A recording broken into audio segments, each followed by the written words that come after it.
Hi, and welcome to this lecture on cognitive verbs. Now, this is pretty much a follow-up lecture to the equivalent lecture in the junior secondary science course that you would have done previously. So what I'm going to be doing in this video is really just extending upon the ideas which we've already presented and then showing you how those particularly apply in the senior secondary context, especially in the science subjects. Now, before we begin, I just want to relay a story and to give you the backstory of where this has actually all come from. Now, obviously, a lot of this work actually stems back to the original work done by Benjamin Bloom and his colleagues who looked at those particular cognitive verbs, for want of a better word. Now, when I was in year 12, back in 1992, that was the inaugural year of the QCS and the OP system within Queensland.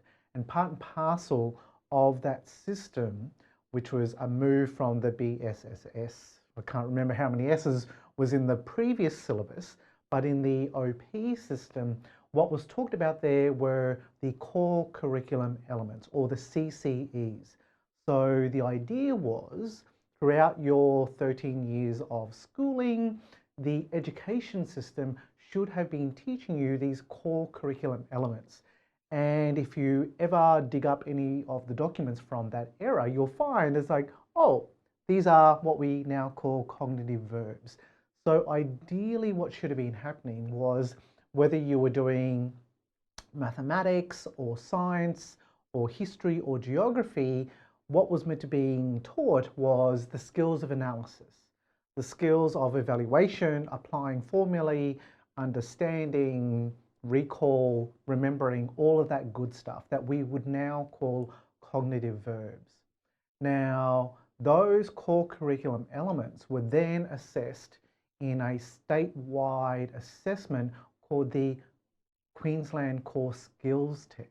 So there's that word core again, because it didn't matter what subject you were learning or that you were teaching, you were meant to be taught these specific skills, these core curriculum elements, and there are mapping documents till the cows come home about where those, I'm going to call them cognitive verbs, occurred in the various subjects that you would have done in year 11 and 12 and that were assessed in the QCS. Now, obviously the OP system is no longer, and we are moving into the ATAR system.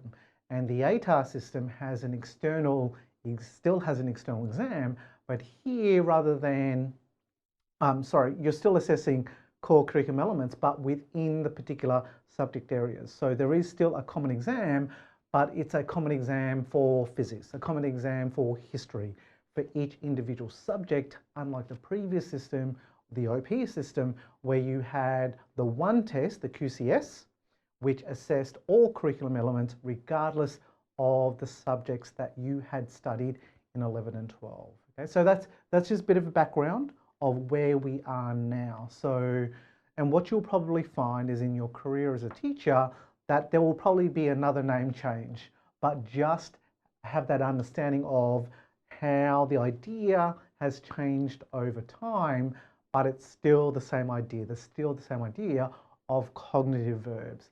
So what we're going to be looking at today is, again, how the cognitive verbs, how they function in terms of Waltz and Wilfs, or if you prefer learning intent success criteria, how those elements work together. And what I'll also be doing is pointing out to you how and where the cognitive verbs appear in curriculum documents and how they should appear and be used in your eventual teaching. Now, just to give you some context, whenever I'm out in schools, I like to take photos of what's on the walls.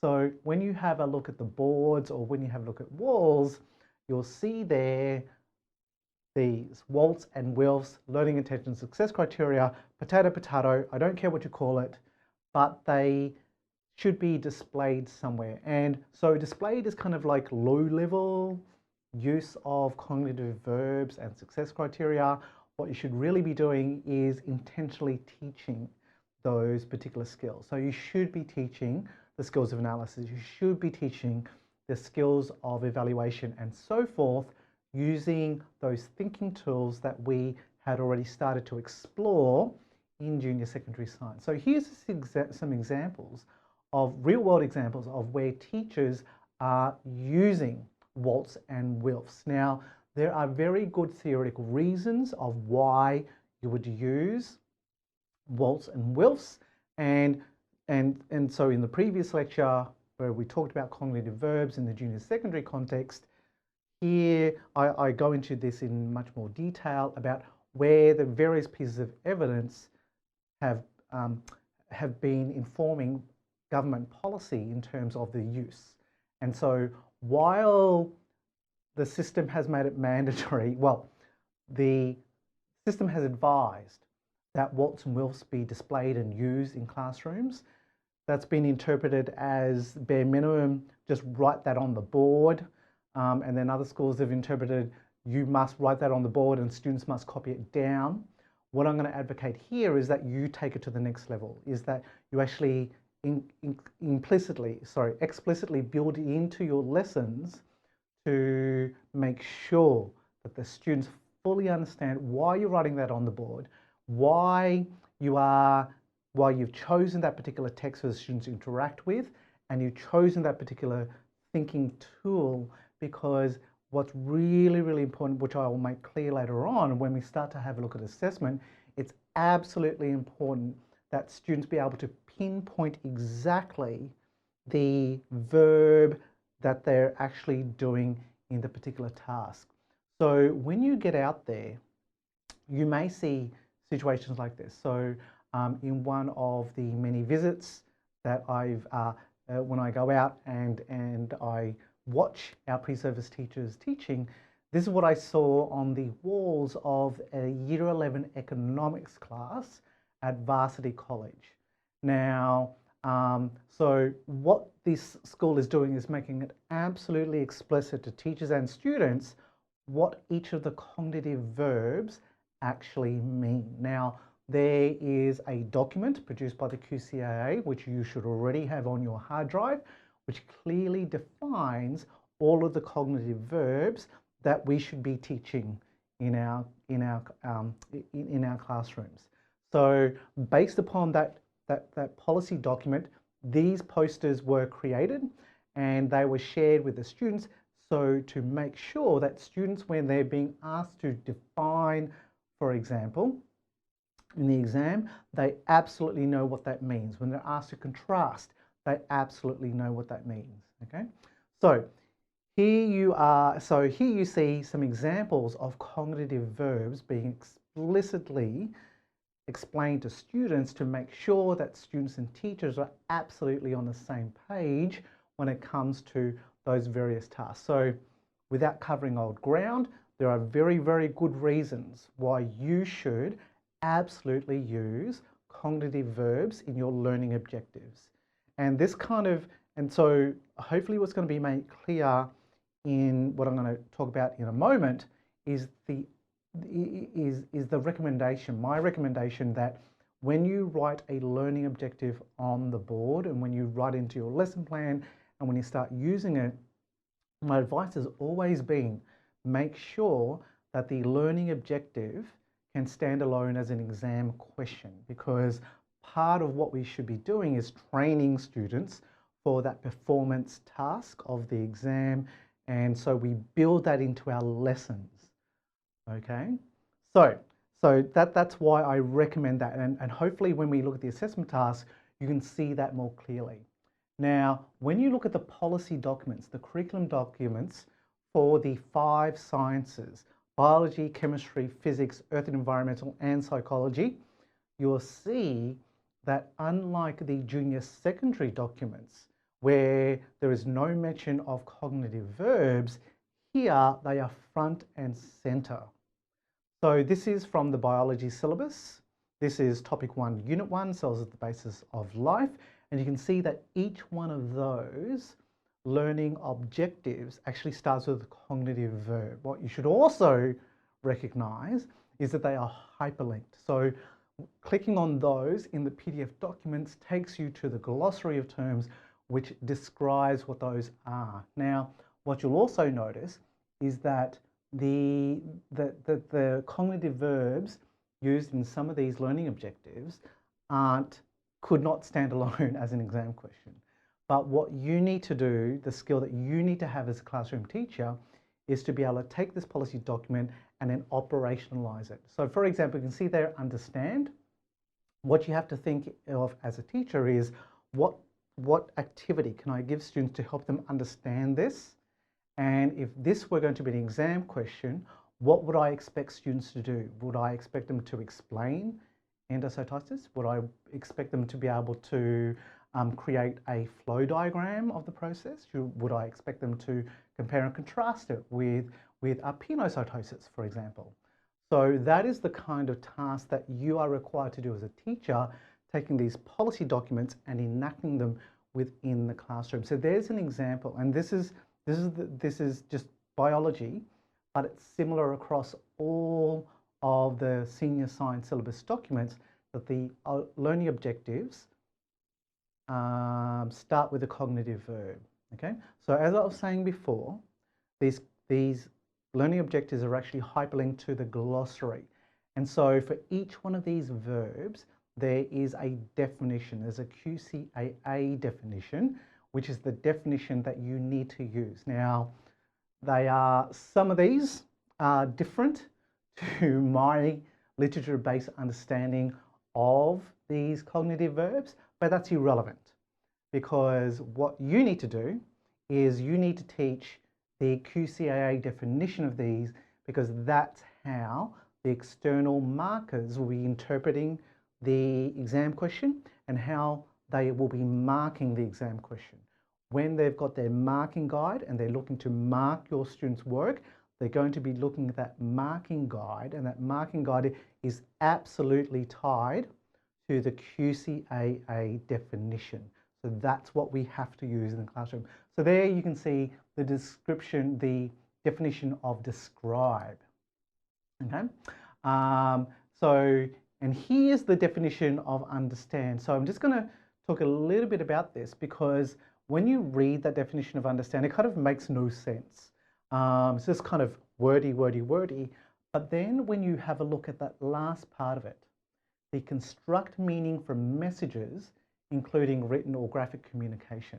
Okay, so this is where it's absolutely important for you as a teacher to, when you are getting students to understand concepts, one of the ways that you can get students to understand, demonstrate understanding, is by giving them one text and getting them to translate that information into another text form.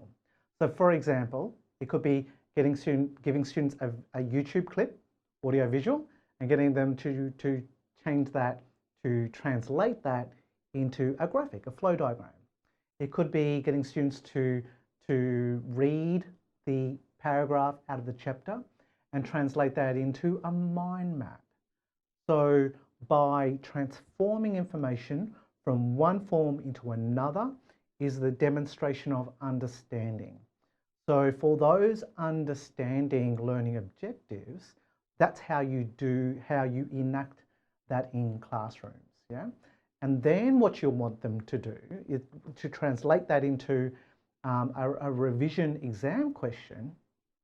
So it might be where you give students a stimulus, and then you get within the exam, and you get them to then answer to, say, your paragraph stimulus, and then get them to answer in flow diagram form. So it's that translation from one form, text form, into another text form, which is understanding. Okay, so we can talk more about that later on. Okay, so that's the syllabus document. This document here is what you'll be doing for your second assessment piece for this course. Okay, so the TLAP. Okay, so these are teaching and learning assessment plans. These are the equivalent of unit plans. So TLAP, so again, with the changes in language, in the senior sciences, we talk about TLAPs instead of unit plans. So here, This is the TLAP for Unit 1, Topic 1. And you see there quite clearly that there are the learning objectives, there are activities, there are experiences, and then there are the resources. What you can also notice how there's a linking to the 21st century skills that we should be teaching in senior secondary, also in junior secondary. But that's another point. Okay? Now, so that is cognitive verbs in the curriculum documents, in the unit plans / TLAPs.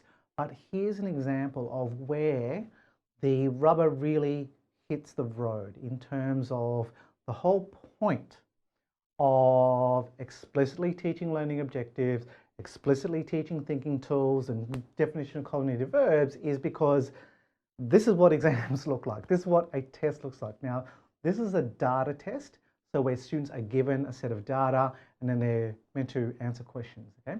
So here, quite clearly, you can even see here that how the exam question, the test question, starts with the cognitive verb.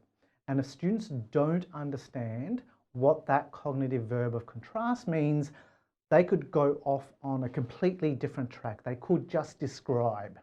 They could evaluate. And if students do either of those two things, and the marking scheme is looking for contrasting, looking for differences, your students won't do well because the external markers must mark to that marking scheme. So they've got to look for elements which students are clearly contrasting. Okay? And so I cannot stress how important it is for you to understand what the cognitive verbs are, the thinking tools that go with them, and how to explicitly teach them, because it is absolutely how students are marked. So here's another example. So again, this is from a data test. Here is calculate. Okay, so we may have definitions in our heads of what these cognitive verbs actually mean, but unless they align with the QCAA definitions and you explicitly teach that definition and how to demonstrate that verb within an examination context, then you're really letting your students down. So there's calculate, there's infer, for example, that so there's an infer question. Okay, so please absolutely make sure that you have internalized these cognitive verb definitions and that you can explicitly teach those in your classrooms. Okay, so that is cognitive verbs and their role in learning objectives and how they tie into the various policy documents and assessment procedures that we have in senior science. Now, the flip side to that is success criteria, because while the learning intent tells the students what we're doing, the success criteria tells the students how you know if you are being successful. So success criteria, so again, so you can see here, so this is the work done by John Hattie about the collection of meta-analyses that he has done. And success criteria ties into that idea of self-reported grades, that idea of the student taking ownership of their learning, being able to accurately self-assess of their current position in terms of their development along that novice to expert continuum, where they are currently at, and what steps need to be taken to move themselves along. Now, the framing of success criteria that I prefer is what I'm looking for, okay? Now, another framing that I've also seen out there is that I'll know if I'm successful if I can, because that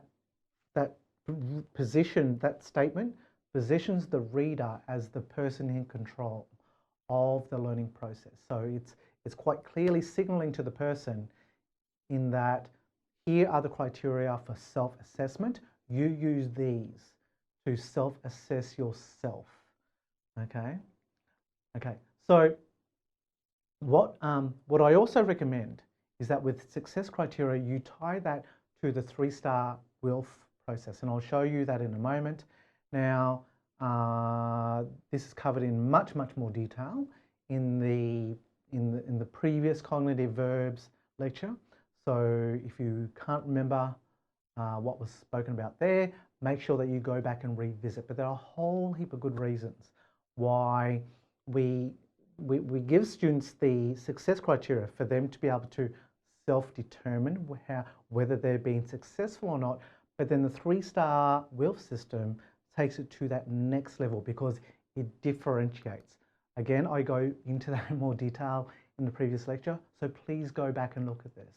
But the whole idea of differentiation, according to this method, is that the whole purpose is designed to move students along their developmental continuum, moving them from novice to expert, for them to be able to self-assess where am I? Am I achieving at level, which is the 2-star? Am I achieving above, or am I achieving below? Now, when it comes to this system, whether you get 1-star, 2-star, 3-star is really inconsequential. What's more important is that students have a clear goal in mind, whether they are aiming for that 1-star, 2-star, or 3-star. So for example, if we read that 1-star column, we can see there with assistance. So that's an acknowledgement that students operating at that level, they can achieve success, but with assistance. What you'll also notice, how that with assistance is removed from the 2-star and 3-star, because what we're acknowledging there is that some students require assistance. You can achieve success with assistance, but the next level is being able to achieve that success without assistance. So you can see there in that 1-star, so there's some assistance there given completing various rows that are identified there, but then it gives them an opportunity to demonstrate that independence from you or peers by acknowledging that they are able to complete at least one of those rows by themselves. Okay, so and you can see there's quite clear scaffolding. So that math example up the top here is quite clear in terms of numerical, how many numbers and how many problems can you complete. But there with the science example along the bottom, you can see how there's quite clear scaffolding. And here with the 3-star students, the students who are operating above the average within the classroom, they're where they're being extended. So they're required to work absolutely independently, but then they're required to go beyond. And that beyond is you, out of row, jump on the internet and you find another state of matter that you are going to use to complete that table. Okay, excellent. Okay, so that's pretty much it for this lecture. We will be going into much more detail in terms of these cognitive verbs in the lectures and workshops. Awesome. Thank you very much.